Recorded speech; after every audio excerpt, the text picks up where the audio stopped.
اعوذ باللہ من الشیطان الرجیم بسم اللہ الرحمن الرحیم۔ محترم ناظرین السلام علیکم۔ آج ہمارا موضوع ہے امت محمدیہ صلی اللہ علیہ وآلہ وسلم سب سے پہلے جنت میں داخل ہوگی اور سب سے زیادہ ہوگی۔ محترم ناظرین، حدیث کی روشنی میں بیان کیا جائے گا، ویڈیو کو شروع سے لے کر آخر تک دیکھیں۔ فرمانے امیر المومنین حضرت علی علیہ الصلوۃ والسلام، سب سے زیادہ خوش قسمت وہ شخص ہے جو دوسری مخلوقات پر ہماری برتری اور فضیلت کو پہچان لے اور اس کے ذریعے خدا کا قرب حاصل کرے، ہماری محبت میں خلوص پیدا کرے، ہمارے بتائے ہوئے حکام پر عمل کرے۔ محترم ناظرین، جناب رسول اللہ صلی اللہ علیہ وآلہ وسلم نے فرمایا ہے کہ صدقے سے مال کم نہیں ہوتا، درگزر کرنے اور معاف کر دینے سے اللہ بندے کی عزت میں اضافہ فرماتا ہے، اور جو کوئی اللہ کی خاطر تواضع اختیار کرتا ہے تو اللہ اس کو رفعت عطا فرماتا ہے۔ حضرت ابن عباس رضی اللہ عنہ سے روایت ہے کہ رسول اللہ صلی اللہ علیہ وآلہ وسلم نے ارشاد فرمایا ہے، میں سب سے پہلا وہ شخص ہوں گا جو جنت کے حلقے ہلائے گا، سو اللہ میرے لیے جنت کھول دے گا، پھر مجھے داخل فرما دے گا، اور میرے ساتھ مومن فقراء ہوں گے اور مجھے اس پر کچھ فخر نہیں ہے، اور میں اللہ کے نزدیک سب اولین و آخرین سے بڑھ کر عزت والا ہوں، مجھے اس پر فخر نہیں ہے۔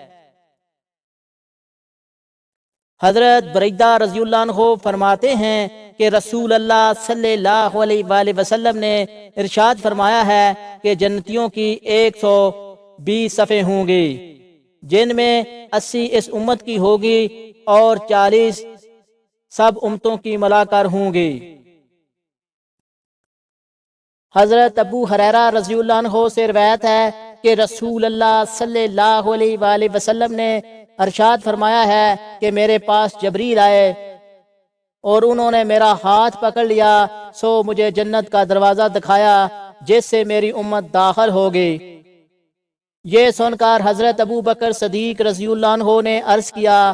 کہ یا رسول اللہ صلی اللہ علیہ وآلہ وسلم، میرا بھی جی چاہتا ہے کہ میں بھی آپ کے ساتھ ہوتا اور اس دروازے کو دیکھتا۔ اس پر رسول اللہ صلی اللہ علیہ وآلہ وسلم نے ارشاد فرمایا، خبردار، بے شک اے ابو بکر، تم میری امت میں سب سے پہلے جنت میں داخل ہوگے۔ حضرت ابو امامہ رضی اللہ عنہ فرماتے ہیں کہ میں نے رسول اللہ صلی اللہ علیہ وآلہ وسلم کو فرماتے ہوئے سنا ہے کہ میرے رب نے مجھ سے وعدہ فرمایا ہے کہ قیامت میں میری امت میں سے 70,000 بہشت میں داخل ہوں گے، نہ ان سے حساب ہوگا نہ ان کو کچھ عذاب ہوگا، ہر فرد کے ساتھ 70,000 ہوں گے اور 3 لب میرے رب کے لب بھر کر داخل جنت ہوں گے، لہذا کل تعداد 4,90,70,000 ہوتی ہے۔ محترم ناظرین، خدائے بندے قدوس ہاتھ اور لب اور قدم اور چہرے سے پاک ہے۔ قرآن و حدیث میں جو ان چیزوں کا ذکر آیا ہے ان پر ایمان لاؤ، ان کا جو مطلب اللہ کے نزدیک ہے اس پر میرا ایمان ہے، اور ان کا ظاہری مطلب لے کر خدا کا جسم مت خیال کرو۔ اس بارے میں روایات مختلف ہیں کہ امت محمدیہ صلی اللہ علیہ وآلہ وسلم کے کتنے افراد بلا حساب جنت میں داخل ہوں گے۔ بعض روایت میں صرف 70,000 کی تعداد مذکور ہے، اور بعض روایت میں ہے کہ رسول اللہ صلی اللہ علیہ وآلہ وسلم نے ارشاد فرمایا ہے کہ بلا شک اللہ عز و جل نے مجھ سے وعدہ کیا ہے کہ میری امت کے 4 لاکھ افراد بلا حساب جنت میں داخل ہوں گے۔ اس پر حضرت ابو بکر صدیق رضی اللہ عنہ نے عرض کیا کہ یا رسول اللہ اور بڑھائیے۔ آپ صلی اللہ علیہ وآلہ وسلم نے دونوں ہتھیلیاں جمع کر کے فرمایا ہے، اور اس طرح یعنی 4 لاکھ افراد کے علاوہ خدا اپنا لب بھر کر اور افراد بھی داخل فرمائے گا۔ اس پر حضرت ابو بکر صدیق رضی اللہ عنہ نے پھر عرض کیا کہ یا رسول اللہ اور بڑھائیے۔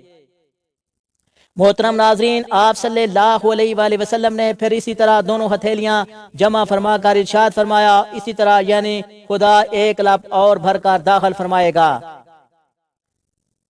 ممکن ہے کہ پہلے خدا بندہ قدوس نے 70,000 بلا حساب جنت میں امت کے افراد داخل کرنے کا وعدہ فرمایا ہو اور بعد میں اپنی رحمت کاملہ سے تعداد بڑھا دی ہو۔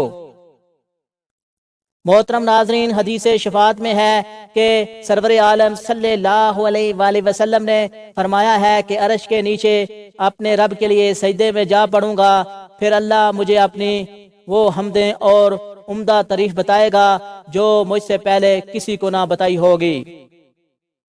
پھر اللہ کا ارشاد ہوگا، اے محمد صلی اللہ علیہ وآلہ وسلم، اپنا سر اٹھاؤ اور سوال کرو، تمہارا سوال پورا کیا جائے گا، اور سفارش کروں گا، تمہاری سفارش قبول کی جائے گی۔ چنانچہ میں سر اٹھاؤں گا اور امتی یا رب امتی یا رب امتی یا رب کہوں گا، اللہ مجھ سے کہا جائے گا کہ اے محمد صلی اللہ علیہ وآلہ وسلم، اپنی امت کے لیے ان لوگوں کو جنت کے دروازوں میں سے دانے دروازے سے جنت میں داخل کر دو جن سے کوئی حساب نہیں ہے۔ پھر آپ صلی اللہ علیہ وآلہ وسلم نے فرمایا ہے، قسم اس ذات کی جس کے قبضے میں میری جان ہے، جنت کے دروازے اتنے چوڑے ہیں جتنا مکہ اور حجر کے درمیان فاصلہ ہے۔